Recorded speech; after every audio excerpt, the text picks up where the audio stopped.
तेलंगाना राज्य के Hyderabad Dullapalli forest academy के ट्रेनिंग ऑफिसरों का डेलीगेशन सोमवार को आगरा आया। इस डेलीगेशन में 2 दर्जन से ज़्यादा ट्रेनिंग ऑफिसर मौजूद थे। आगरा फतेहाबाद मार्ग स्थित होटल सेवन हिल्स टावर में रुके। वन विभाग के ट्रेनिंग ऑफिसरों ने मंगलवार को प्रेस से वार्ता की। इस दौरान वन विभाग के अफसरों का कहना था कि आगामी योजनाओं को जनता तक पहुंचाने के लिए मीडिया के माध्यम से जानकारी दी जा रही है। जंगल में वन माफियाओं के चंगुल से कैसे बचना है, इसके लिए आगामी योजनाएं तैयार की जा रही हैं। मेरा नाम महेश गौतम है, officer training Telangana forest academy हूँ। ये जो प्रेस वार्ता रखी है आपने किस उद्देश्य के तहत? तो ये इसलिए रखी है कि जो हम बता सकें कि जो उत्तर प्रदेश का वन क्षेत्र है उसको कैसे बढ़ाया जाए, जो एनक्लोज लैंड है उसको कैसे बचाया जाए, वाइल्ड लाइफ को जो कैसे बचाया जाए, कैसे जो है फॉरेस्टेशन करें और प्लांटेशन करें। इसके लिए जो है आप लोगों के थ्रू बताना चाहते हैं और पब्लिक अवेयरनेस बहुत ज़रूरी है इसमें।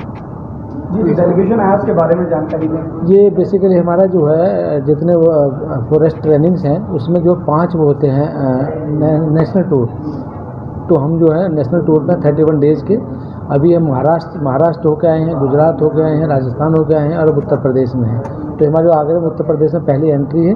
इसके बाद हम जो लोग जाएंगे पीलीभीत टाइगर रिजर्व, फिर लखनऊ जाएंगे, लखीमपुर खीरी से फिर जाएंगे इलाहाबाद, जबलपुर और जबलपुर नागपुर और फिर अपनी एकेडमी। मेरी सोच है कि हमें इस प्रकृति को बचाना है। तो प्रकृति का सौंदर्य है, जो वन होते हैं वो प्रकृति का सौंदर्य है। उस सौंदर्य को हम लोग उजाड़ रहे हैं बुरी तरीके से। तो ये एकेडमी है, ये एकेडमी की इसलिए आई है एकेडमी, ये प्रशिक्षु एकेडमी है। ट्रेनिंग के बाद में इन लोगों का यही काम रहेगा कि ये प्रकृति की से छेड़छाड़ कर रहे हैं हम लोग, उसको अच्छी तरीके से नेचर को आगे बढ़ावा देने के लिए पेड़ पौधे लगाने हैं, वन कैसे बचेंगे इस पर ये अच्छे से काम करेंगे। तो मेरा भी ऐसा ही सोच रहता है। तो मैं 2 दिन से एकेडमी के साथ हूँ। मुझे बड़ी खुशी है कि एकेडमी आगे चल के देश के अंदर बहुत अच्छी तरीके से काम करेगी, ईमानदारी से काम करेगी। 2 दिन से इन लोगों से मैं जुड़ा हुआ हूँ। मुझे पता चला कि इस तरीके से ट्रेनिंग पर आ रहे हैं प्रशिक्षु बंधु, तो मैं इनके साथ हूँ 2 दिन से।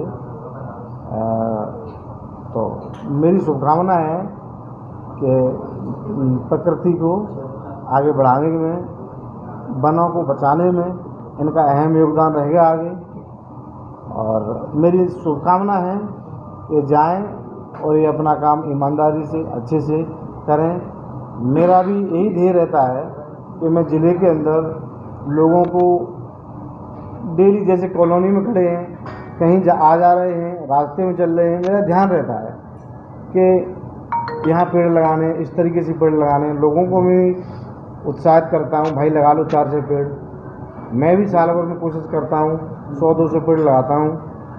तो मेरा एक नागरिक होने का नाते जो ध्येय है, जिम्मेदारी है, तो प्रत्येक नागरिक की ये जिम्मेदारी है कि देश को खुशहाल बनाना है, तो वनों से ही खुशहाल बनेगा। ऑफिसर ट्रेनिंग हूँ तेलंगाना स्टेट फॉरेस्ट एकेडमी। ये जो प्रेस वार्ता है इसके बारे में बताइए। जो डेलीगेशन आया है, प्रकृति को बचाने पर जोर दिया जा रहा है, क्या प्लान्स हैं, क्या किस तरह से आगे हम इस उद्देश्य पर काम करेंगे? See, as forest comes under concurrent list of Indian Constitution, so both the central government and the state government is taking various steps to attain the mandate of 33% in our country. And forest is very necessary because presently we have seen during COVID times that there was a crunch of oxygen, and the only source for oxygen is trees. And the huge amount of trees present in forest only. And forest doesn't only comprises of the floras, but it also comprises of the faunas, that is the animals, because there is a ecosystem balance that is to be maintained. And here comes the role of these green soldiers, that are we, because we work in the field and we interact with people, we interact with the field staffs, and to inculcate, as my seniors have already stated, that awareness is very necessary. And there comes our role, because the higher official doesn't come to field to educate the general public. We go to them and we educate them that how in their language, because उन लोगों को ये जो definitions है, bookish definition समझ में नहीं आती है, उन लोगों को उनकी तरह हम लोग को समझाना पड़ता है। और यहाँ पर ही हमारी ये ट्रेनिंग काम आती है, क्योंकि यहाँ जैसे आप देख रहे हैं कि हम तरह तरह के स्टेट्स में जा रहे हैं, तरह तरह के लोगों से मिल रहे हैं, उनके भावनाओं को समझ रहे हैं। ये एक्सपोजर हम लोग को मिल रही है, तभी हम जाके फील्ड में उनको उनके भाषा में उनकी तरह से समझा पाएंगे। देखिए, आप तरह तरह के स्टेट्स में गए, आगरा में 3 हेरिटेज साइट्स हैं, प्रकृति का बहुत सपोर्ट चाहिए इन साइट्स को, उस बारे में क्या कहना चाहेंगे? Surely my batchmates will inculcate the education they are inculcating over here. They will surely apply it in their field. और हाँ, यहाँ पे है यूनेस्को वर्ल्ड हेरिटेज साइट्स भी है यहाँ पे, और उसमें आई विश कि वो जब फील्ड पे आएंगे वो काफ़ी कुछ करेंगे, क्योंकि ऑलरेडी इंडिया में ऐसे बहुत से स्कीम्स चल रही है, जैसे वाइल्ड लाइफ को लेके है, फ्लोरा को लेके है, वो इनकलकेट वो कर पाएंगे ज़्यादा। Training, RFO training from TSFA Telangana. So my colleague has covered almost most of the points. But why we are doing this meet and all is you have already asked that how you create the awareness among the people and all. So nowadays it is very important to create awareness amongst the people, because we only the officers or staff of the forest department can't save and can't protect the forest. तो इसके लिए हम लोगों को बहुत सारे काम भी करने हैं इसमें, जैसे कि अवेयरनेस क्रिएशन में हमारा इनरीच प्रोग्राम्स आते हैं और आउटरीच प्रोग्राम्स आते हैं। इसके अलावा इको टूरिज़्म वगैरह भी आता है, जो कि वो अजय जी कवर करेंगे अभी इसके बाद। तो हम सभी जानते हैं कि हम सब जो है ग्लोबल वार्मिंग और क्लाइमेट चेंज से काफ़ी कुछ जो है मतलब हम परेशान हैं। In fact the whole world is facing this, because recently the highest temperature around 47 to 50 has been recorded in European countries. ये जो है मतलब बहुत ही चिंताजनक विषय है, जो कि हम सब लोगों को ध्यान देना चाहिए, और हर इंडिविजुअल को हमारी एनवायरनमेंट के प्रति और फॉरेस्ट के प्रति जो है मतलब जानकारी रखनी चाहिए, और उसको कैसे प्रोटेक्ट किया जाए, कैसे कंजर्व किया जाए। इसके अलावा हम और क्या क्या कर सकते हैं, जो हम सभी जानते हैं फॉरेस्ट बचेगा तो मतलब जो क्लाइमेट चेंज हो रहा है वो उसको हम कंट्रोल कर सकते हैं। ये नहीं कि पूरी तरह ख़त्म हो जाएगी, बट जो उसका जो रेट ऑफ ग्रोथ है उसको हम डिक्रीज़ कर सकते हैं। तो उसके लिए क्या है कि सबसे पहला जो फॉरेस्ट बढ़ाने से इम्पोर्टेंट है, पहले फॉरेस्ट को बचाया जाए। तो फॉरेस्ट अगर बचेगी उसके बाद हम उसको बढ़ाएंगे।